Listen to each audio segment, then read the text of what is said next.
makes you so sick at heart that you can't take part. You can't even passively take part.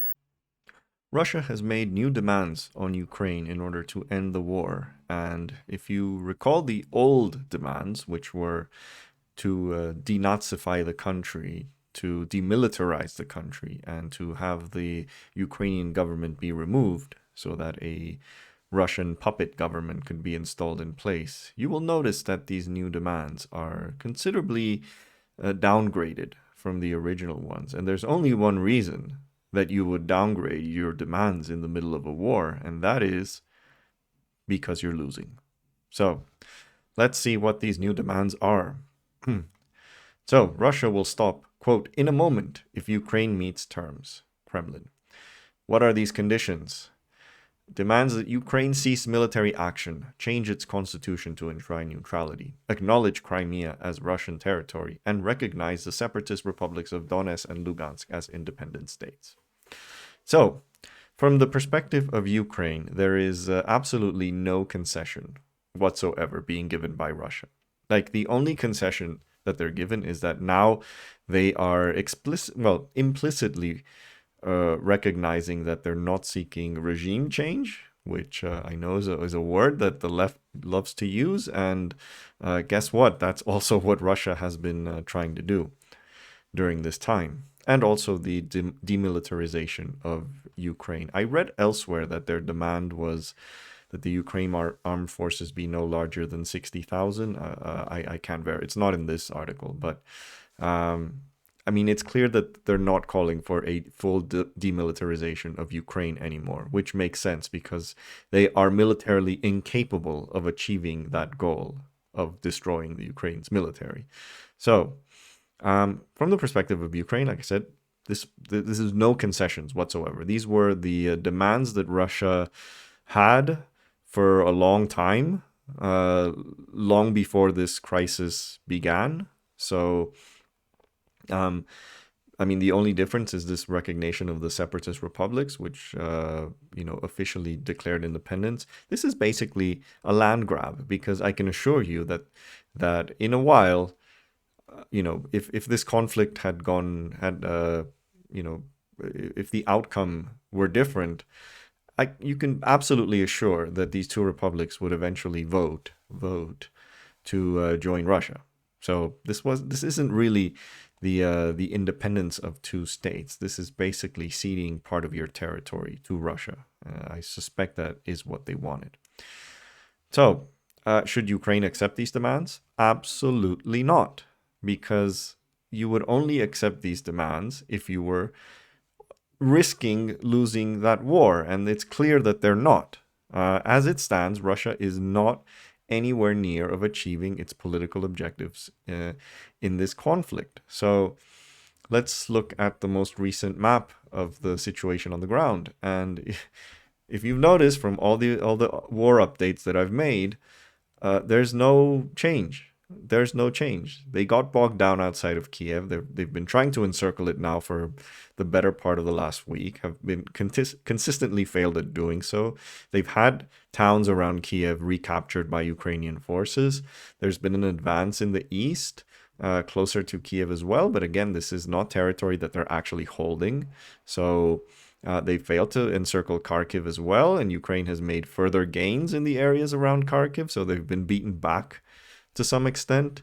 They were never able to capture. This map looks like Sumy has been captured, which is not the case.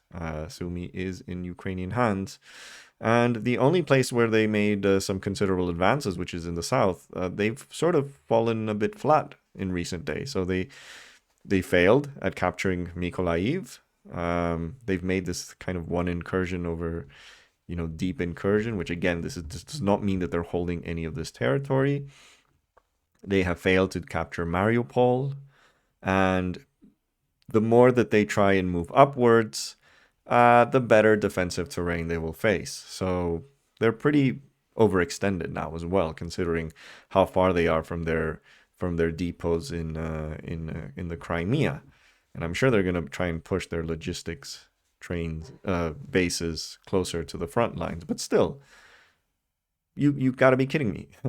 This was a war that they said they were going to win in less than 4 days, and it's been now almost 2 weeks, and they haven't been able to achieve anything resembling a breakthrough. And I should also add, we've been waiting now for more than a week. The supposed urban assault against Kharkiv and Kiev has not materialized. So they're not winning this war. So that is the reason why they have downgraded their demands. And I suspect that if Ukraine continues resisting successfully, if Russia fails to make any important advances over the next week or two, the effect on the Russian economy is going to be serious. And I don't mean so there's been a lot of talk about the impact of the sanctions on the oligarchs and whether this will lead to a palace coup. From what I'm not a Russian expert, so I'm not going to pretend that I do know everything about how Russian politics works. But from what people who know about this more than I do are clear that Putin's hold on power is much stronger than a lot of Western pundits think that it is.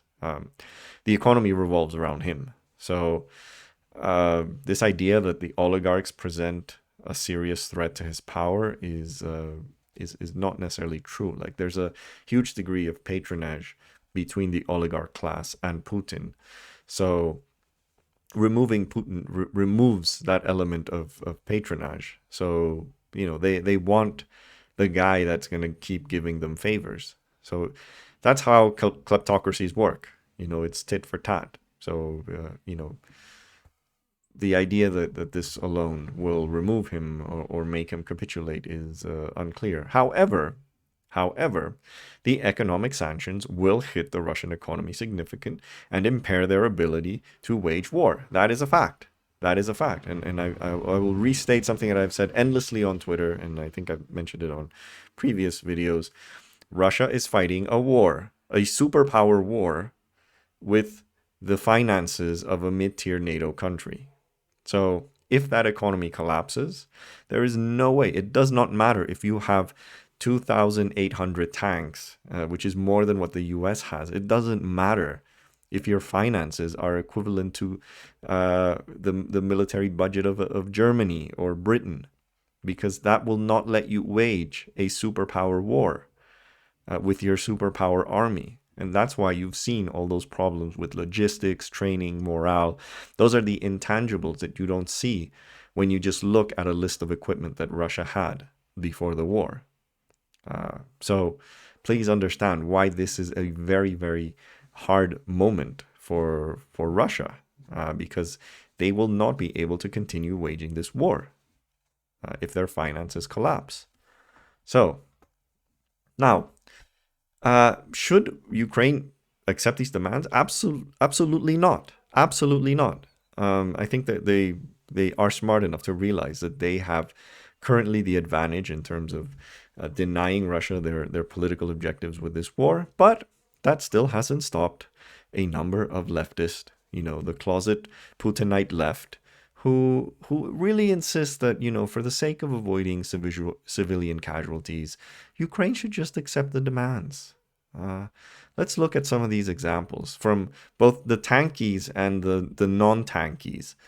So here is Sam Sachs, who was forced to apologize for some of his bad pre-war takes, yet somehow continues to be commenting on a war that he should be damn aware that he has no expertise or capability of covering. And that's the narcissism of the internet punditocracy, that you don't realize that there are subjects that maybe you should just shut the fuck up about.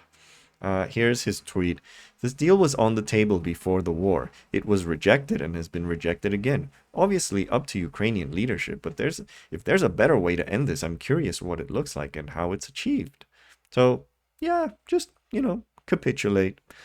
I commented, country should just accept the impositions of its powerful neighbors. So good to know there are principled anti-imperialists like you. Let's see. Here is now from the right, the Putinite right, because there's the Putinite left and the Putinite right. Here's Colin Brazier, who works for Great Britain, GB News, basically, which is Britain's equivalent to, I wouldn't even say Fox News. I would say more like OANN and Newsmax, that kind of batshit crazy far right. And here is, wait, where is, I must have lost the tweet. Oh,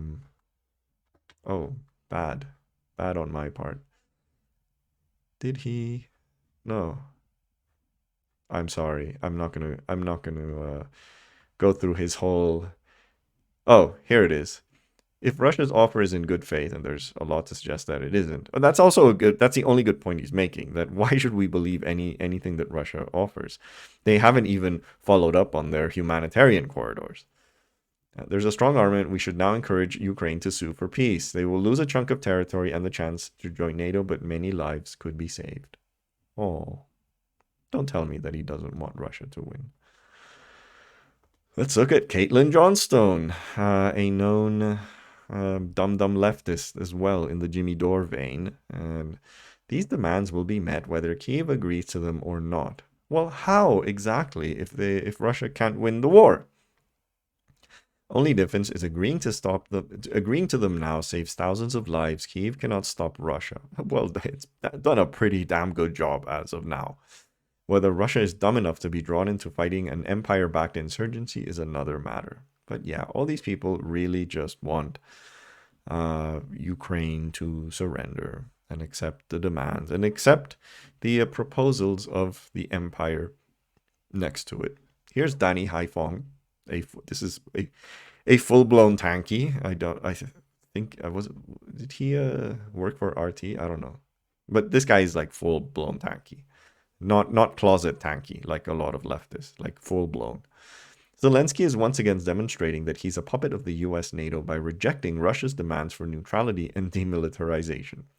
These were expressed well before the intervention, and there's no reason to believe Russia wouldn't cease hostilities if they were met. Right. Let's believe everything that Russia under Putin, the guy who has broken every single agreement that you can imagine. Back in the day when I used to play Civilization, the game, online with people, you knew the people who would break treaties, and you would never trust them. And it would only take one or two broken treaties for a human player to lose all confidence and trust in his neighbors in game. And what happened is they ended up usually getting allied against because they knew that they were not trustworthy. So why should anyone trust Russia? I don't know.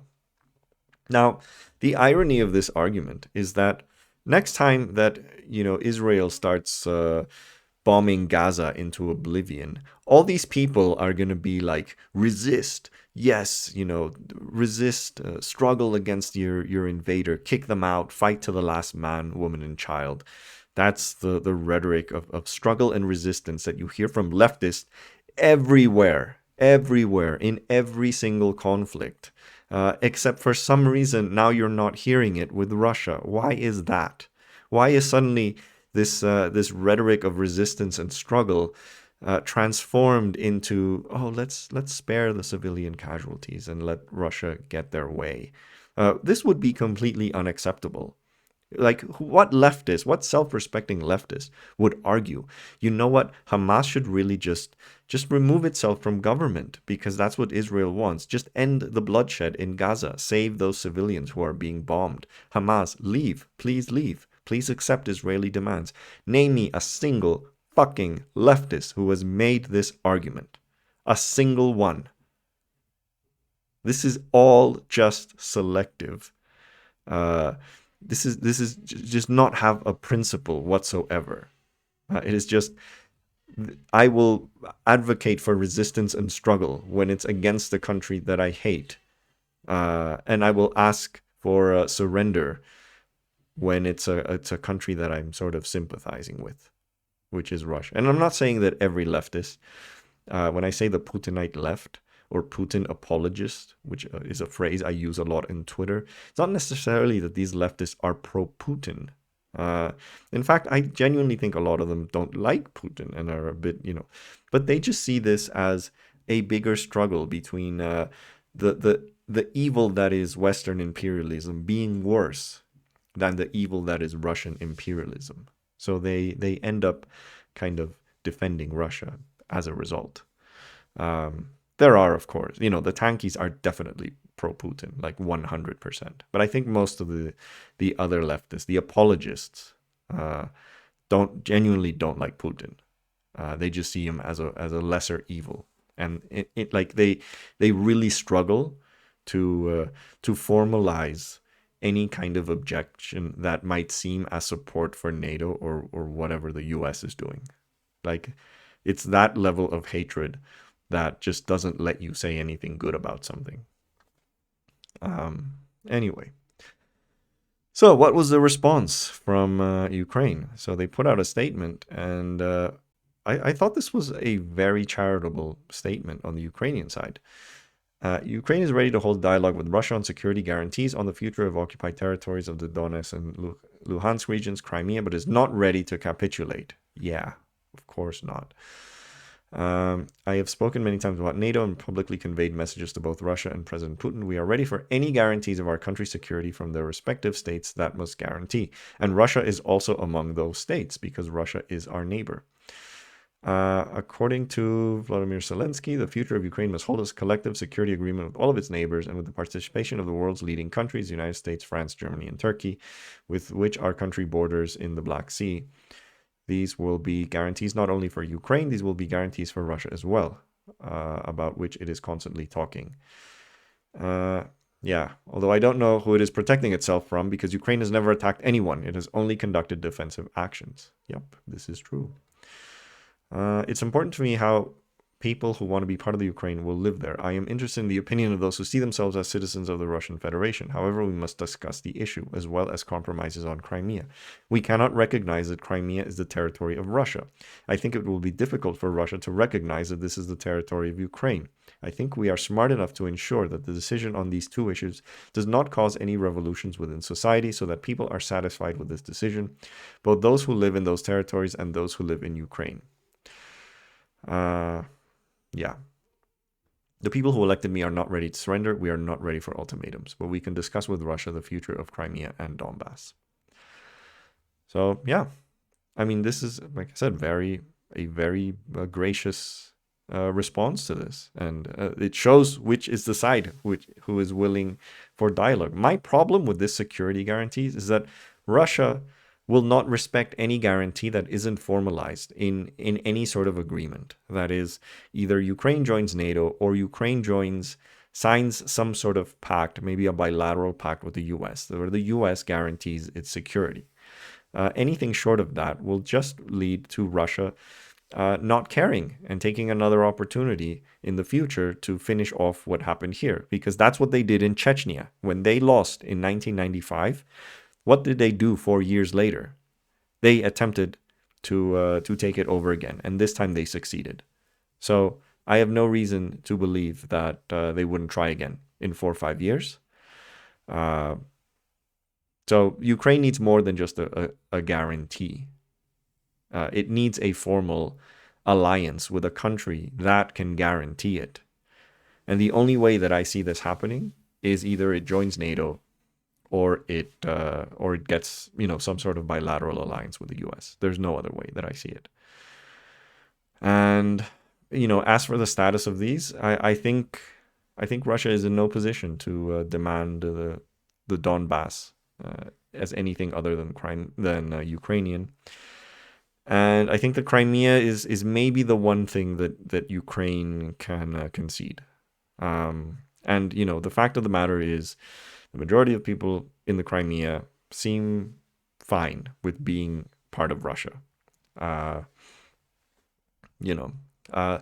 reason that Crimea is Russian speaking is not because it's an area traditionally settled by Russia. It's because over many years, many decades, many centuries actually, the original inhabitants, which were the Crimean Tatars, were pushed out. by Tsarist Russia and later by the Soviet Union. And it was repopulated by Russian speakers. So historically, Crimea has not been Russian. This is a false narrative. But having said that, the reality on the ground is now it is primarily Russian speaking. So I think if there is one concession that Ukraine should give, I think that would be a very good tit for tat. Look, we recognize Crimea is yours again. We get NATO membership or a US alliance. And it would require NATO accepting this because NATO has not really given any indication that it is ready to accept Ukraine. So I don't know. This is a tricky subject, but clearly the willingness to discuss an end to the war is on the Ukrainian side, not on the Russian side. And well, we'll see if Russia downgrades its demands further as it realizes that it cannot win this war, which I insist. I called it on day 2 on Twitter. They're not winning this war. They're not winning this war. They still have huge amount of firepower that they can bring in, incredibly destructive firepower against the Ukrainian cities, but their ability to militarily subjugate Ukraine, I think, was lost after the first 48 hours. And I just don't see it happening. So we'll see. But I definitely think the smart thing for Ukraine is to hold on and see if Russia downgrades its demands further in the next couple of days. So on that note, if you like this video, please like, please share. Most importantly, please subscribe. I will see you next time.